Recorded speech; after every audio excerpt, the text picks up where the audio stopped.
This will be a quick tutorial on how to use your DJI Controller 3 with your Meteor 7.5 Pro and the Goggles 3.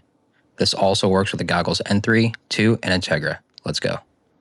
The first thing we want to do is download DJI Assistant 2 Consumer Drone Series. You can get this for Mac or for Windows, but this will enable us to activate and update the DJI O4 Lite that's built into the Meteor 7.5 Pro.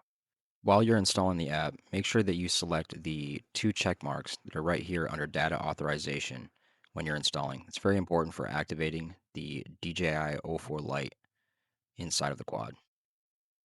After installation finishes, you're going to log in on the upper right side with your DJI Fly app credentials, the same that you would use to log in on your phone. If you don't have them already, you can sign up at the bottom. Now we're going to plug in our quad to the VTX USB-C port on the side.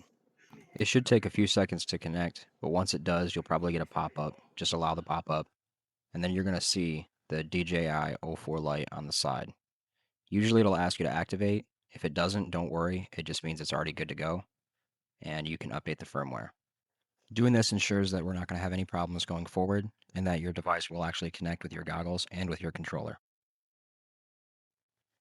Now we're going to do the same thing with the Controller 3. Make sure you power on the controller first, and then we're going to plug in a USB cable into the DJI Assistant 2. The process is exactly the same. It should activate first. Once it's activated, you're going to select here and just make sure the controller is updated to the latest version of firmware. Now we're going to search for and download something called Impulse RC Driver Fixer, found here. After downloaded, we're going to open up the application and run it on the desktop, as shown here.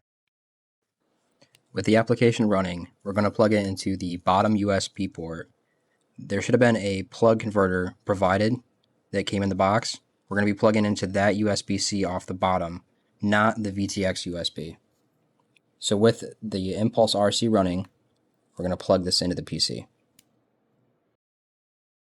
You will see Impulse RC enter bootloader mode and then automatically fix the drivers, and this is the pop-up you'll get. If you get an error, just close the prompt.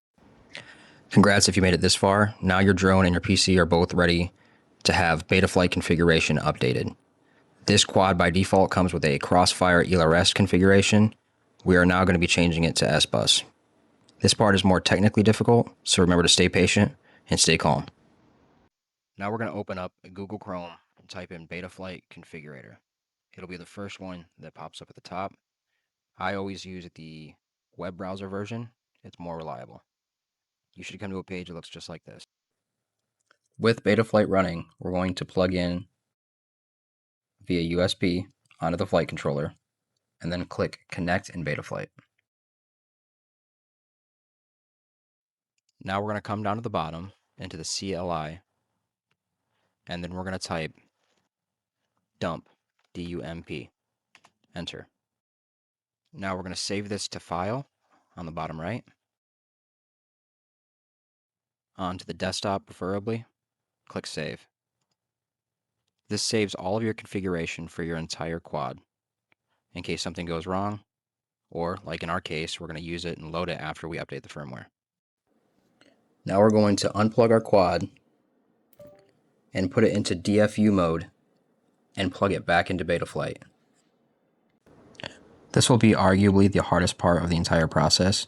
What we're going to do here is, if you can see underneath this red wire on the bottom of your quad is a small little yellow and black DFU button. You have to press down on the black part while simultaneously plugging it in via USB to the flight controller while Betaflight is running. Just like that, and if it's a solid green light, you are now in DFU mode. Now that we know for sure that we're in Betaflight DFU and FS mode, we're going to come over here and select our board. The firmware version that we're going to be using is 4.5.0. Make sure to have no reboot sequence unselected, and just copy exactly as you see on the screen right here. If you don't see these options, just enable expert mode. Copy these exactly. Now over on the right side of the screen here, this is what we're actually changing. The initial setup is always going to be in Crossfire ELRS from the factory. We're going to be changing this to SBUS. The OSD protocol will be digital. The telemetry protocol will be set to none. And the motor protocol will be set to D-shot. And now we're going to load firmware. You'll see that it's successful right here. Now we're going to flash firmware.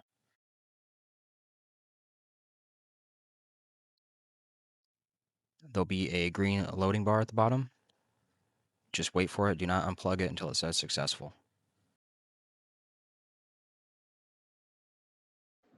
Now we're going to unplug the USB, refresh Betaflight,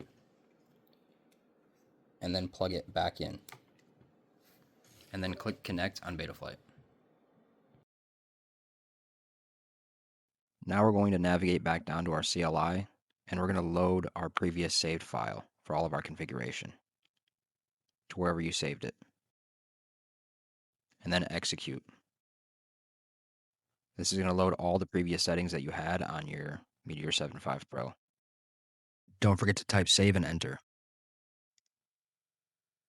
Now we're going to come into Ports tab, and your ports should be set up exactly like this. Notice UART1 is selected just on serial RX. If UART3 is selected, we're going to turn that off and just select UART1 here. And that VTX MSP plus display port is selected on the right side here. Then we're going to come to the receiver tab and make sure that if this is set to Crossfire, then we're going to set this to SBUS. The next thing that we're going to do is come back to our CLI, and you're going to type set SBUS baud fast. And as you start to type this, it'll come up equal on.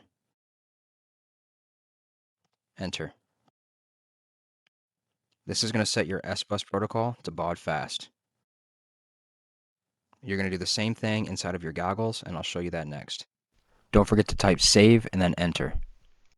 Now we're going to do the same thing inside of our goggles.